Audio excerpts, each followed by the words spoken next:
저는 올해 70세가 된 김술래입니다. 아들 하나, 딸 하나를 두고 살아왔습니다. 아들은 서울에서 금융회사에 다니고 있고, 딸은 경기도에서 간호사로 일하고 있어요. 제가 시골에서 혼자 살다 보니 자식들과는 자주 못 보지만 한두 달에 한 번씩은 전화 통화를 하며 서로 안부를 주고받았답니다. 그런데 지난달 청천벽력 같은 소식이 들려왔어요. 엄마, 오빠가 쓰러졌대요. 지금 병원 응급실에 있다고 해요. 딸아이가 다급하게 전화를 해왔어요. 뇌출혈이라는 진단이 나왔다고 하더라고요.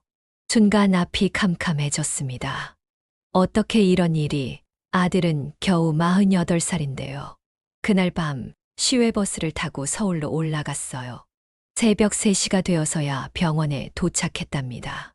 중환자실 앞에서 기다리고 있는 며느리와 손녀를 보자 눈물이 왈칵 쏟아졌어요. 어머니, 다행히 수술은 잘 끝났대요. 이제 안정화될 때까지 기다려야 한대요. 며느리 지영이는 피곤한 기색이 역력했지만 제 손을 꼭 잡아주었어요. 뇌출혈 수술을 받은 아들은 아직 혼수 상태였고 회복되는데 최소 2주는 걸릴 거라고 하더라고요. 애미야, 내가 많이 힘들 텐데 이제부터는 내가 간병하도록 하마. 너는 애들도 보살펴야 하고 회사도 가야 할 거 아니니? 제가 이렇게 말하자 며느리의 표정이 조금 밝아졌어요. 어머니, 정말 죄송해요. 제가 해야 하는데 회사에서 장기 휴가를 내기가 어려워서요. 그런데 어머니 연세도 있으신데 괜찮으실까요? 걱정 말거라. 이래봬도 농사 지으면서 1년 내내 일하는 몸인걸. 그때까지만 해도 저는 아들을 간병하며 지내는 것쯤은 문제 없다고 생각했어요. 자식을 위해 모든 힘을 쏟아야겠다는 생각뿐이었죠. 다음 날부터 본격적인 간병 생활이 시작되었어요. 중환자실에서 일반 병실로 옮겨지자 제가 아들 옆에서 24시간 지키게 되었죠. 침대 옆한 의자를 붙이고 아들의 모든 필요를 채워주기 시작했어요. 아침 6시면 어김없이 병실 화장실에서 세수를 하고 간호사의 도움을 받아 아들의 몸을 닦아주었죠. 매일 팬티와 환자복을 갈아입히고 침대 시트도 교체했어요. 아들은 아직 의식이 들어오지 않았지만 저는 매 순간 그에게 말을 걸었습니다. 성훈아, 엄마가 왔어. 어여 빨리 일어나서 또 엄마 걱정시켜야 할 거 아니냐? 병원 생활은 생각보다 훨씬 힘들었어요. 밤에는 제대로 잠을 잘 수가 없었답니다. 아들이 깨어나진 않을까, 간호사가 들어오진 않을까. 늘 긴장하며 지냈죠. 낮에는 찬물로 세수나 하고 매점에서 김밥 하나로 끼니를 때우곤 했어요. 이런 생활을 일주일 정도 계속하자 몸에서 신호가 오기 시작했어요. 허리가 끊어질 것 같고 무릎도 시큰거렸죠. 그래도 아들 생각에 참고 또 참았습니다. 그런데 일요일 오전 9시쯤이었어요. 며느리에게서 전화가 왔어요. 어머니, 오늘은 제가 병문안 가려고요. 어머니 드시게 케이크도 사갈게요. 그래. 애들은 어떡하고? 애들은 친구한테 잠깐 맡기기로 했어요. 드디어 며느리가 오는구나 했죠. 일주일 만에 얼굴을 보게 되니 반가웠어요. 아들의 상태를 제대로 보여주고 싶기도 했고요. 점심 무렵에 며느리가 도착했어요. 손에는 작은 케이크를 들고 있었죠. 어머니, 그동안 고생 많으셨어요. 고생은 무슨. 저러고 누워있는 아들이 고생이지. 며느리는 아들의 상태를 살펴본 뒤 침대 옆 소파에 앉았어요. 그런데 뭔가 이상한 기운이 느껴졌어요. 며느리가 병원에 온 이유가 단순히 병문안이 아닌 것 같았거든요. 어머니, 저 죄송한 이야기인데요. 잠시 조용해졌다가 며느리가 다시 입을 열었어요. 어머니, 제가 차마 말씀을 못 드렸는데 제가 이번에 회사에서 중요한 프로젝트를 맡게 됐어요. 사실 오늘도 회의가 있었는데 억지로 빠져나온 거예요. 응. 그래, 그런데? 그런데 생각해보니 일주일 넘게 어머니께서 홀로 간병하시는 게 너무 죄송하더라고요. 저는 며느리가 간병을 도와주겠다는 이야기인가 싶었어요. 아니면 단병 도우미를 구해주겠다고 하는 건가? 내심 기대를 했어요. 괜찮다. 내가 도와주면 물론 좋겠지만 회사 일이 중요한 건 알고 있으니까. 아니에요. 어머니께서 이렇게 홀로 계시는 것도 걱정되고 그래서 한 가지 부탁드리고 싶은 게 있어요. 제가 무슨 이야기일까 궁금해 하는데 며느리가 가방에서 노트북을 꺼내더라고요. 저기, 여기 병원 와이파이 비밀번호가 어떻게 돼요? 순간 하는 생각이 들었어요. 와이파이 비밀번호라니요. 그게 내가 어떻게 알아? 간호사한테 물어봐. 며느리는 간호사에게 와이파이 비밀번호를 묻더니 바로 노트북을 켜고 인터넷에 접속하기 시작했어요. 그 후로는 제 이야기는 듣는 둥 마는 둥이었어요. 제가 아들 몸을 닦아주려 일으키려 하는데 며느리는 옆에서 열심히 키보드를 두드리고 있었어요. 병원에서 소리를 크게 낼 수는 없으니 살짝살짝 손가락으로 키보드를 두드리면서 실실 웃어가며 노트북 화면을 집중하고 있었어요. 애미야, 좀 도와줄 수 없니? 남편 등을 좀 닦아주든지. 아, 네, 잠시만요. 이 영상 곧 끝나요. 중요한 회사 일이 있나 했더니 이 상황에 유튜브를 보고 있다니요. 결국 아들의 등을 닦아주는 건 제가 했어요. 며느리는 이어폰을 끼고 유튜브를 보고 있었죠. 그래도 혹시나 아들 병에 대해 유튜브에서 찾아보는 건 아닌가 해서 조심스럽게 물어봤어요. 무슨 영상을 보는 거니? 아, 아니에요. 그냥 요리 영상이에요. 요리 영상이라니요? 남편이 저렇게 아파서 누워 있는데요. 시간이 흘러 점심시간이 됐어요. 저는 평소처럼 매점에서 주먹밥을 사다가 먹으려고 했는데 며느리가 그런 저를 보더니 어머니, 배달앱 깔으세요. 라고 하더라고요. 배달 앱이 뭐야? 아, 어머니는 음식 배달 안 시키시나요? 스마트폰 있으시잖아요. 제가 깔아드릴까요? 네, 저도 스마트폰을 사용하지만 전화와 문자 정도만 할 줄 알았어요. 배달 앱은 들어본 적도 없었죠. 며느리가 제 스마트폰에 배달 앱을 깔아주고 나서는 이제 힘들게 식사하러 멀리 가지 마시고 시켜 드세요. 라고 했어요. 사주는 것도 아니고 그냥 알아서 시켜 먹으라는 거예요. 그리고 며느리는 자기가 먹고 싶은 걸로 뭔가를 주문하기 시작했죠. 제가 배달 앱을 확인해 보니 점심 한 끼가 12,000원이더라고요. 제가 매점에서 사 먹는 삼각김밥은 3,000원인데요. 며느리가 배달 음식이 왔는지 전화를 받더니 잠깐만요. 라고 하면서 병실을 나서더라고요. 그리고는 한참 뒤에 돌아왔는데 손에 든 건 커다란 족발 상자였어요. 어머니 족발 좋아하시죠? 같이 드세요. 고맙긴 한데 그러면서 누워있는 아들을 바라보았습니다. 남편은 지금 못 먹잖아요. 우리끼리 먹어요. 제가 뭔가 이상함을 느끼는 사이에 며느리는 벌써 족발을 뜯어먹기 시작했어요. 병원 병실에서 남편이 의식 없이 누워있는 바로 옆에서요. 족발 냄새가 병실에 가득 찼어요. 간호사가 지나가다가 인상을 찌푸리더라고요. 저는 죄송하다고 연신 사과했지만 며느리는 아, 배고파 죽는 줄 알았네. 라고 혼자서 중얼거리며 계속 먹었어요. 점심을 먹고 나니 며느리가 하품을 하면서 오늘따라 피곤하네. 라고 하더라고요.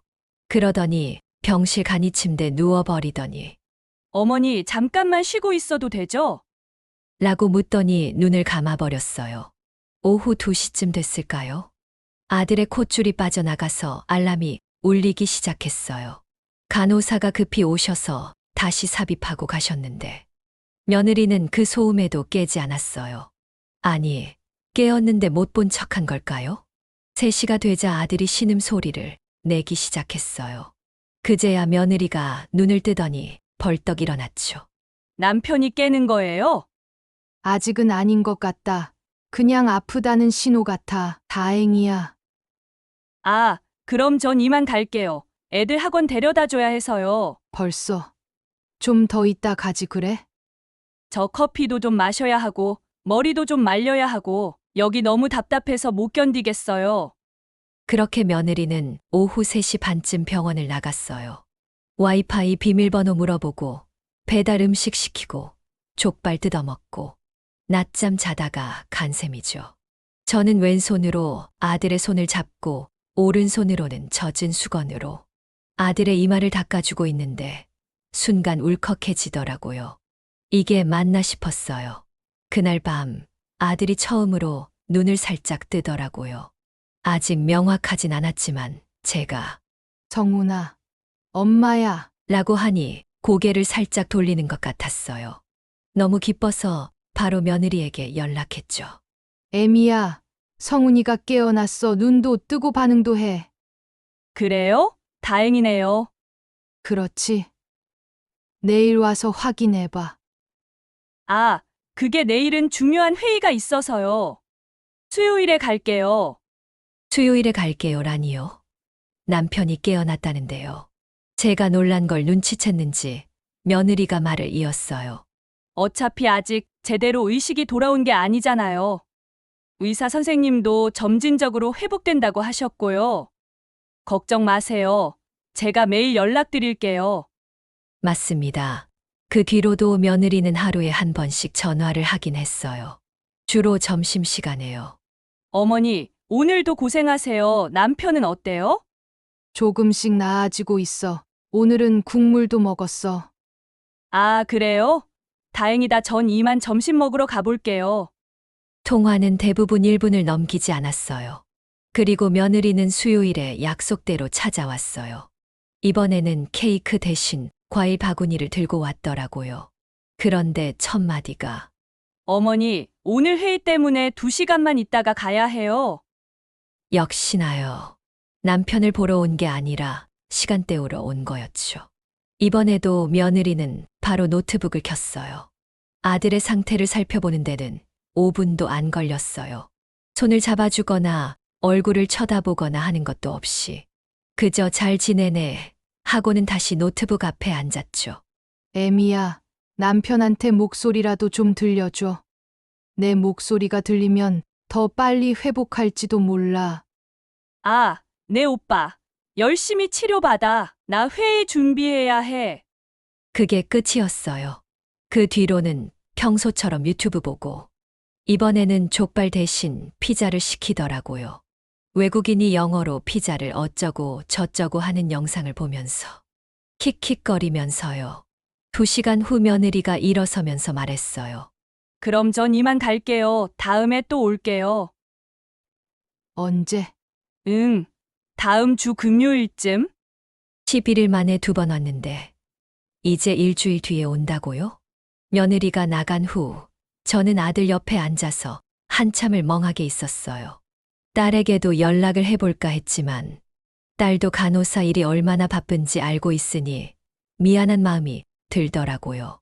그런데 금요일에 정말 충격적인 일이 있었어요.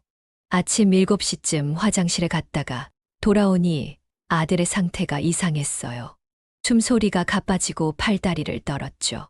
급히 간호사를 불렀고 의사 선생님이 오셔서는 폐렴 초기 증상 같다고 하시더라고요. 어머님, 다른 가족분은 연락 가능하세요? 네. 며느리랑 딸한테 연락할게요. 급히 며느리에게 전화했어요. 성훈이 상태가 안 좋대. 폐렴일 수도 있다는데 어서 와봐. 어머, 폐렴이요? 근데 저 오늘 중요한 면접이 있어서 부산까지 출장 가야 해요. 면접. 무슨 면접? 새로운 프로젝트 매니저 자리 면접이요. 이번에 꼭 승진해야 하거든요.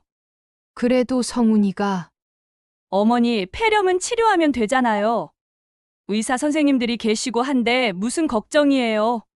정말 미안한데요. 이 면접은 제가 6개월 동안 준비한 거라서 놓칠 수 없어요. 전화가 끊어졌어요. 그래서 딸에게 연락했죠. 유나야, 오빠가 엄마, 오빠가 왜요? 제가 오늘은 야간 근무고 내일 낮에는 쉬니까 내일 갈게요. 내일. 지금은 엄마, 죄송해요. 여기도 바쁘고 당장 대체할 수 있는 간호사가 없어서 자리를 뜰 수 없어요. 저도 오빠가 걱정되는데. 결국 저 혼자였어요. 아들의 치료는 계속되었고 폐렴 주사도 맞고 했지만 저는 불안해 죽을 것 같았어요. 그날 오후 5시쯤 며느리에게서 문자가 왔어요. 어머니 면접 잘 봤어요. 오늘 밤늦게 서울 올라갈 거예요. 남편은 어때요? 이제 좋아졌죠? 제가 답장했어요. 아직 열이 있어. 내일 와서 봐. 아, 내일은 면접 결과 기다려야 해서요. 모레 갈게요. 근데 어머니, 제가 간병인 한번 알아볼까요? 계속 어머니가 하시기엔 너무 힘드실 것 같아서요. 그날 밤 저는 밤잠을 한숨도 자지 못했어요. 며느리의 태도가 이해가 안 됐거든요. 물론 승진이 중요하죠. 일도 중요하고요. 하지만 남편이 의식도 제대로 못 찾고 폐렴까지 걸렸는데 면접이 더 중요할까요? 다음 날 아침 딸이 찾아왔어요. 딸은 오빠를 보더니 울먹였어요. 오빠, 괜찮아? 엄마, 고생 많으셨어요. 유나야, 며느리는 도대체 무슨 생각인지 모르겠다. 남편이 이 모양인데 면접이 더 중요하다고 그러잖니. 딸이 한숨을 쉬더니 말했어요. 엄마, 언니가 그럴 만도 해요. 지금 오빠네 집안 형편이. 집안 형편이 왜? 오빠가 쓰러지고 나서 알았는데 대출이 많다고 하더라고요. 오빠 월급으로는 버거워서 감당이 안 된대요. 저는 딸의 말에 잠시 멍해졌어요. 딸의 말이 조금은 이해가 되긴 했어요. 그래도 그렇지. 남편이 지금 사경을 헤매고 있는데 엄마, 언니가 지금 남편 걱정도 하면서 돈도 벌어야 하는 처지인 거예요. 이해 좀 해주세요. 그렇긴 하죠. 하지만 제가 보기엔 며느리가 걱정하는 게 보이지 않았어요. 병실에 와서 유튜브 보고 음식만 먹고 가는데 그게 어디가 걱정해서 하는 행동이란 걸까요? 저는 다시 혼자만의 시간으로 돌아갔어요. 아들은 조금씩 회복되고 있었지만 마음 한구석이 허전했죠. 자식도 중요하지만 자식이 마음을 알아주지 않으니 허탈했어요. 토요일 오후 누가 병실 문을 두드리는 소리에 깜짝 놀랐어요. 어머니, 문을 열어보니 며느리가 커피 2잔을 들고 서 있었어요. 오늘은 시간이 있어서 여기 커피도 사왔어요. 고맙구나. 며느리가 아들 옆에 가니 아들이 힘없이 며느리를 불렀어요. 의식이 많이 돌아온 것 같았어요. 오빠, 목소리가 나온다. 어머니 보셨어요? 그래. 이틀 전부터 목소리가 나오기 시작했다. 와, 진짜 다행이다, 오빠야. 이제 힘내, 금방 나을 거야. 며느리가 처음으로 아들의 손을 잡아주더라고요. 그 모습을 보니 제 마음이 조금 놓였어요. 역시 부부는 부부구나 싶었죠. 그런데 5분쯤 지나자 며느리가 다시 노트북을 꺼내려고 하더라고요. 지영아, 아들이 힘없이 며느리를 불렀어요. 응. 왜, 뭐 필요해? 집은 괜찮아? 괜찮아, 엄마가 오셔서 다 챙겨주시고 있어. 애들 숙제도 봐주시고. 이때까지만 해도 전 며느리가 아들을 걱정한다고 생각했어요. 며느리한테 전화가 왔어요. 여보세요? 아, 네. 승진 결과요? 네, 감사합니다. 전화를 끊고는 환하게 웃으며 어머니, 제가 승진됐어요. 며느리는 기뻐하며 외쳤어요. 축하한다. 참 다행이구나. 네, 정말 다행이에요. 이제 월급도 오르고 남편 병원비 걱정도 덜 수 있을 것 같아요. 그 말을 듣고 나서야 알았어요. 며느리가 그렇게 면접을 중요시한 이유를요. 경제적인 부담이 커서였던 거죠. 그런데 승진 소식을 듣고 기뻐하는 와중에도 며느리는 이런 말을 하더라고요. 어머니, 그런데 승진하면 더 바빠질 것 같거든요. 아무래도 간병인을 고용해야 할 것 같아요. 어머니 연세도 있으신데 계속 간병하시면 힘드실 것 같아서요. 아직은 내가 할 수 있어. 그리고 돈도 아껴야지. 아니에요. 어머니 건강이 더 중요해요. 그리고 시골집을 너무 오래 비워두는 것도 걱정되고요. 결국 며느리는 간병인 알아본다고 나갔어요. 그리고 그날 저녁에 전화가 왔죠. 어머니, 간병인 구했어요. 40대 여성분인데 경력도 많으시대요. 내일부터 오신다고 해요. 그래도 아직은 어머니, 이것도 제가 월급 받은 걸로 부담할 거니까 너무 미안해하지 마세요. 다음 날 오후 간병인이 왔어요. 원미숙이라는 분이었는데 정말 친절하고 경험도 많아 보이셨어요. 어르신, 이제부터 제가 도와드릴게요. 일주일에 어느 정도 쉬실 예정이세요? 글쎄, 3일? 3일이면 적당하네요. 주말에는 가족분들이 오니까 그때 쉬시면 되겠어요. 간병인이 온 첫날, 전 얼마나 편한지 몰랐어요. 밤에도 푹 잘 수 있었고, 식사도 제대로 할 수 있었죠. 화요일, 제가 잠시 쉬러 집에 갔다가, 목요일에 다시 병원으로 왔는데, 간호사가 제게 이렇게 말하는 거예요. 어르신 며느님이 매일 오시네요? 네. 매일요. 네, 낮에 30분 정도씩요. 지금도 오셨어요. 저기 보이시죠? 창밖을 보니 며느리가 병원 정원을 걷고 있었어요. 다른 어떤 여자와 함께요. 둘이서 웃으며 셀카도 찍고 있더라고요. 병실로 들어오니 며느리가 깜짝 놀랐어요. 어머니, 언제 오셨어요? 병원에 누가 온 거니? 아, 회사 동료요. 근처 왔다가 잠깐 문병 왔다고 해서요. 저도 이제 가야 돼요. 며느리는 5분도 안 있다가 나갔어요. 그리고 간병인 원 씨에게 물어보니 며느님이 매일 오셔서 30분 정도 계시다가요. 주로 점심시간에 오시네요. 매일 점심시간에 30분이라 왜일까요? 제가 여기 있을 때는 일주일에 한 번도 못 온다고 하더니 제가 없으니 매일 오네요. 그 생각이 들어서인지 가슴이 답답해졌어요. 과연 내가 여기 있는 게 맞나 싶었죠. 금요일 아침 며느리가 다시 왔어요. 병실에 들어오더니 제게 이렇게 말했어요. 어머니, 남편이 이제 많이 좋아져서 곧 재활치료로 넘어갈 것 같대요. 그래. 다행이구나. 그래서 이제 재활병원으로 옮겨야 할 것 같은데요. 강동에 괜찮은 재활병원이 있대요. 거기가 시설도 좋다고 해서 알아봤어요. 그래서? 거기는 간병인만 있으면 될 것 같아요. 가족들은 주말에나 볼 수 있다고 하더라고요. 평일에는 안 되는 거야? 재활에 집중해야 한대요. 가족들이 옆에 있으면 환자가 의지하게 돼서 회복이 늦어진다고요. 그 말을 듣고 나서야 깨달았어요. 제가 여기 있는 게 아들의 회복에 오히려 방해가 된다는 뜻이었나요? 그럼 나는? 며느리가 조심스럽게 말했어요. 어머니, 이제 고향으로 돌아가시면 어떨까요? 3주 넘게 고생하셨잖아요. 시골집을 너무 오래 비우시게 되니 저도 신경 쓰이고요. 네, 저는 쫓겨나는 기분이었어요. 3주 동안 아들 곁을 지키며 힘든 시간을 견뎌왔는데, 이제 필요 없다는 소리였으니까요. 그날 밤 침대 옆에 앉아 아들의 손을 잡고 한참을 있었어요. 정훈아, 엄마가 방해되니? 아들은 제대로 대답할 수는 없었지만 저를 보며 미소를 지었어요. 다음 날 아침 저는 집으로 돌아가기로 결정했어요. 아들이 이제 회복되고 있으니 제가 더 이상 붙어 있을 이유도 없고요. 며느리 말대로 재활에 집중하는 게 좋을 것 같았어요.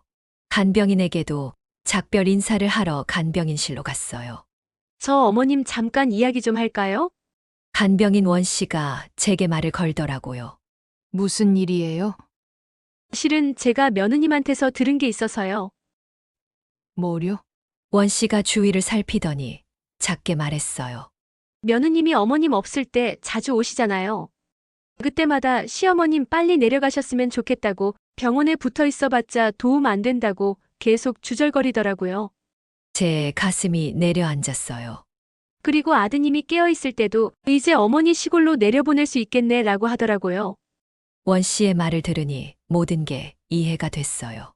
며느리는 힘들고 귀찮은 뒤치다거리는 끝났으니 이제 절 내보려는 속셈이었죠. 고맙네요. 알려줘서. 제가 이런 말씀 드려도 되나 했는데 어머님이 너무 안 돼 보여서요. 원 씨는 미안한 듯 굽실거렸어요. 하지만 저는 오히려 고마웠어요. 진실을 알게 돼서요. 그날 오후 제가 짐을 싸고 있는데 며느리가 들어왔어요.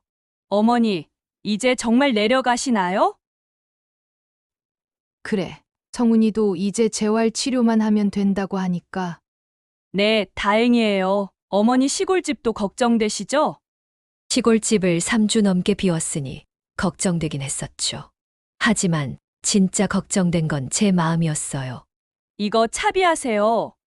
며느리가 제게 봉투를 건넸어요. 열어보니 5만 원권 10장이 들어있더라고요. 이건 왜? 그동안 어머니가 고생 많으셨잖아요. 작은 성의예요. 50만 원이었어요. 3주 넘게 밤낮 없이 간병한 대가라네요. 제 마음이 쓸쓸해졌어요. 아니야, 필요 없어. 아니에요. 어머니 그냥 넣어두세요. 아니, 괜찮다. 며느리가 강조했지만 전 받지 않았어요. 그런 돈은 받고 싶지 않았거든요. 아들에게 작별 인사를 하러 갔어요. 성훈아, 엄마 간다. 빨리 나와서 집에 놀러 와. 아들은 엄마하고 부르며 제 손을 잡았어요. 진짜 잡은 건지 아니면 그냥 반사적인 움직임인지 모르겠지만 저는 그 손길이 고마웠어요. 병원을 나서는데 며느리가 따라 나왔어요. 어머니 택시라도 됐어. 혼자 갈 수 있어. 그래도 진짜 괜찮아. 너는 들어가서 남편이나 봐줘라. 제가 버스 정류장까지 걸어가고 있는데 뒤에서 발소리가 들렸어요. 돌아보니 며느리가 쫓아오고 있더라고요. 어머니 정말 미안해요. 뭐가? 그동안 제가 너무 바빴거든요. 승진 준비다 뭐다 어머니한테 신경을 못 썼어요. 그 말을 듣고 전 쓴웃음을 지었어요. 그러게 신경 좀 쓰지 그랬냐? 정말 죄송해요. 됐어. 이제 끝났잖아. 버스가 와서 올랐어요. 창밖으로 며느리가 보였는데 손을 흔들고 있더라고요. 저는 그냥 앞만 보고 앉아 있었어요. 집에 돌아오니 정말 모든 게 다 제자리에 있었어요. 며느리가 가끔 와서 청소했다고 했는데 정말 깨끗하더라고요. 그런데 마음은 한없이 공허했어요. 저는 3주 동안 아들을 간병하며 정말 열심히 노력했어요. 하룻밤도 제대로 자지 못하고 매점 김밥으로 끼니를 때우며 아들이 하루라도 빨리 나았으면 하는 마음으로요. 하지만 며느리에게 저는 짐이었던 것 같아요. 빨리 이 짐이 사라졌으면 하는. 일주일 후 아들에게서 전화가 왔어요. 엄마, 나야. 성훈아, 목소리가 훨씬 나아졌구나. 재활치료도 열심히 하고 있어. 엄마, 그동안 고마웠어. 그런 말 하지 마라. 그냥 엄마가 할 일을 한 것뿐이다. 엄마, 미안해. 전화 너머로 아들이 훌쩍이는 소리가 들렸어요. 왜 그래? 제대로 고맙다고 인사도 못했잖아. 그리고 지영이가 너무 바빴어. 알아, 다 알고 있어. 엄마, 내가 나으면 꼭 인사 갈게.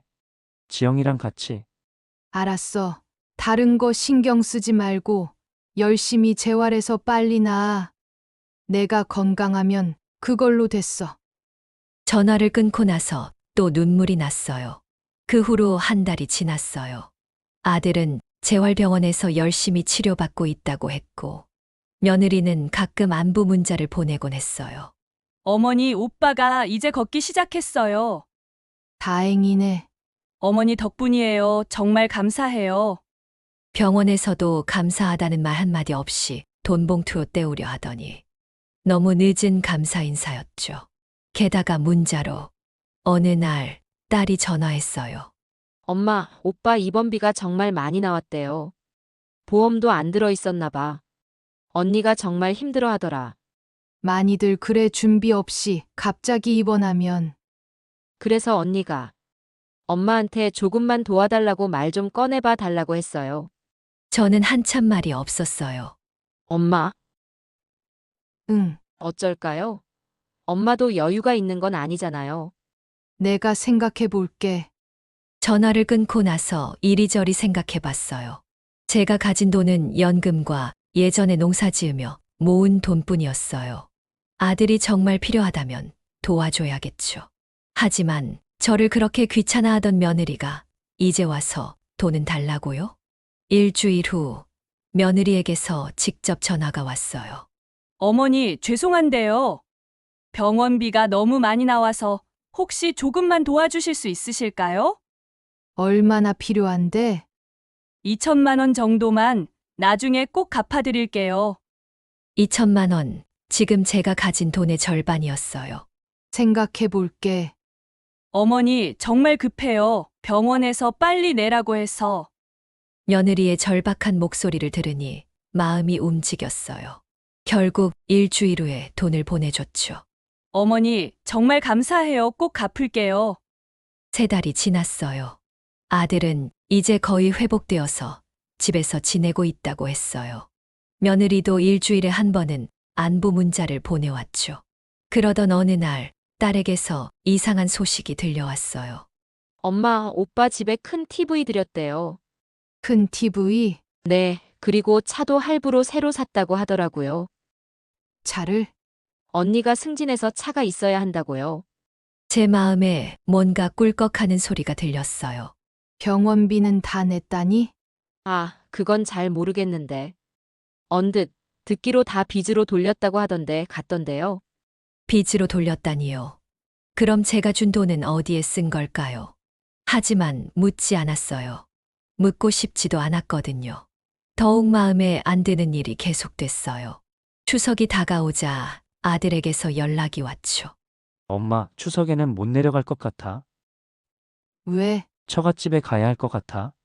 아내가 힘들다고 처갓집만 다녀오자고 해서. 그래, 알았어. 추석에 아들이 안 온다고 하니 섭섭했지만 어쩔 수 없었죠. 딸이라도 오면 다행이니까요. 그런데 추석 전날 딸에게서 전화가 왔어요. 엄마 미안해요.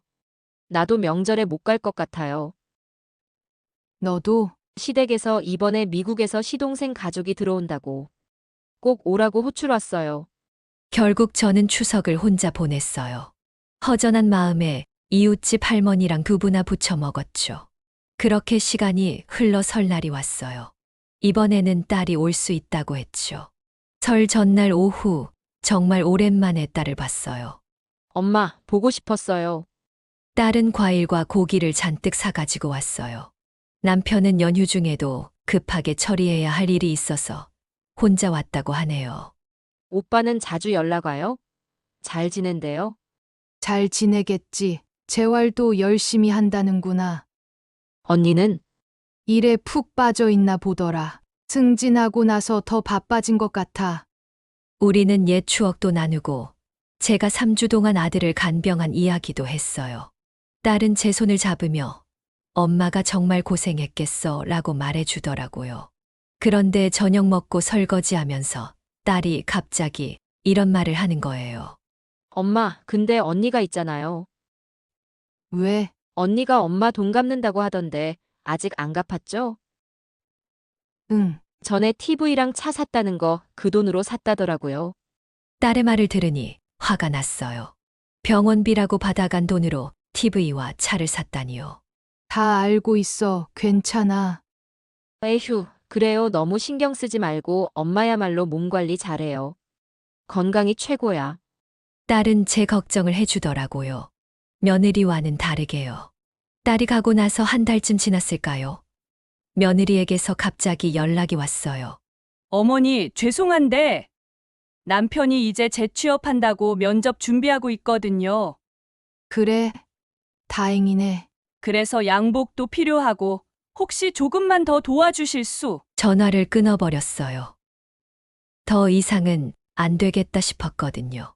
이후로 저는 자식들과 거리를 두기 시작했어요. 한 달에 한 번씩 오던 문자도 점점 줄어들더니 결국 없어졌죠. 지금은 이웃 할머니들과 가끔 모여서 수다 떨며 지내고 있어요. 그리고 깨달았어요. 부모와 자식 사이라고 했어. 무조건적인 사랑과 헌신이 있는 건 아니라는 거요.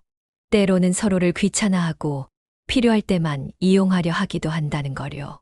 지금 이렇게 제 이야기를 공유하니 마음이 조금 편해지네요. 혹시 저와 비슷한 상황에 계신 분들이 있다면 너무 자신을 탓하지 마세요. 자식을 위한 헌신도 중요하지만 나 자신을 위한 시간도 필요하다는 걸 잊지 마세요. 여러분의 좋아요와 구독은 더 많은 사연을 소개해드릴 수 있는 큰 힘이 됩니다. 우리 주변의 진솔한 이야기들로 다시 찾아뵙겠습니다. 오늘도 끝까지 시청해주셔서 감사합니다.